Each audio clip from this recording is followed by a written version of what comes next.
Hi friends, வணக்கம். Welcome to my channel. இன்னைக்கு நம்ம பார்க்க போகிறது ரொம்ப ஒரு ஹெல்தியான பொன்னாங்கண்ணி கீரை கூட்டு தான். ரொம்ப சட்டுன்னு செஞ்சிடலாம். அந்த கீரை கூட்டு வந்து எப்படி செய்யலாம் அப்படின்னு நம்ம பார்க்கலாம். அதுக்கு முன்னாடி நம்ம சேனலை சப்ஸ்கிரைப் பண்ணாதவங்க சப்ஸ்கிரைப் பண்ணிக்கோங்க. அப்படியே பக்கத்தில் இருக்க பெல் பட்டனையும் கிளிக் பண்ணிக்கோங்க. வாங்க வீடியோக்குள்ளே போகலாம். இப்போ ஒரு குக்கர் எடுத்து வச்சுருக்கேன். இங்கே பார்த்தீங்கன்னாக்கா பொன்னாங்கண்ணி கீரையை நல்லா அந்த இலைகளை மட்டும் எடுத்து வச்சுருக்கேன். இந்த இலையோடு பார்த்திங்கனாக்கா கொஞ்சமாக கல்லுப்பு போட்டு அந்த தண்ணியில் அலசிக்கிறேன். ஏன்னா அதில் ஏதாவது பூச்சி இருந்துச்சுன்னா அதெல்லாம் போகிறதுக்காக நல்லா வந்து அலசிக்கணும். கீரை எந்த கீரையாக இருந்தாலும் ஃபஸ்ட் நல்லா நம்ம நல்லா கழுவி எடுத்துக்கணும். இப்போ எடுத்தாச்சு. இப்போது ஒரு 2 கை அளவுக்கு துவரம் பருப்பு வந்து எடுத்திருக்கேன். அதை நல்லா தண்ணியில் கழுவிட்டு கொஞ்சம் தண்ணி ஊற்றிருக்கேன். ரொம்ப நிறையா தண்ணிலாம் தேவையில்லை, கொஞ்சமாகவே போதும். இப்போ அதில் நான் எடுத்து வச்சுருக்க அந்த கீரை எல்லாத்தையும் சேர்த்துட்டேன். ஒரு கட்டு கீரையும், அடுத்து அதோட ஒரு 7-8 சின்ன வெங்காயம் சேர்த்துருக்கேன். இதை கூட போட்டுக்கலாம், இல்லை அப்படியே போட்டுக்கலாம். அதோட 2 பச்சை மிளகாய் சேர்த்துருக்கேன்.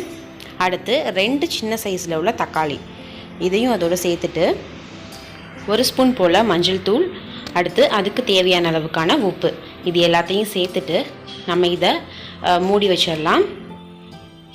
ரொம்பவே நல்ல ஒரு கீரை. இந்த கீரை ரொம்ப உடம்புக்கு குளிர்ச்சியை தரக்கூடியது. வெயில் காலங்களில் நம்ம இதை சூப்பராக சாப்பிட்லாம்.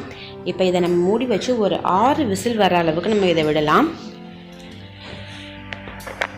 இதை வந்து குழந்தைங்கலேருந்து பெரியவங்க வரைக்கும் எல்லாருமே சாப்பிட்டா ரொம்ப ஒரு நல்ல கீரை இந்த கீரை.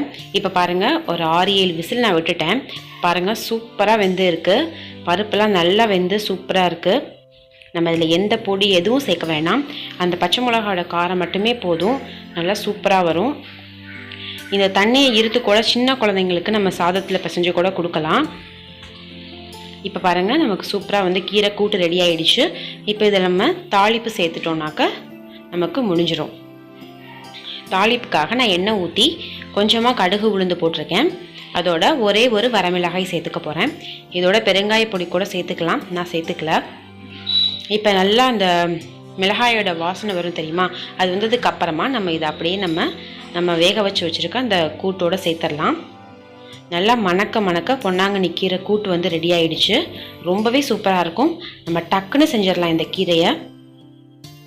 ரொம்ப சிம்பிளான மெத்தட் இது. செஞ்சு பாருங்கள், எப்படி இருக்குது அப்படிங்கிறத கமெண்ட் பண்ணுங்கள். மறக்காமல் நம்ம சேனலை சப்ஸ்கிரைப் பண்ணி வச்சுக்கோங்க.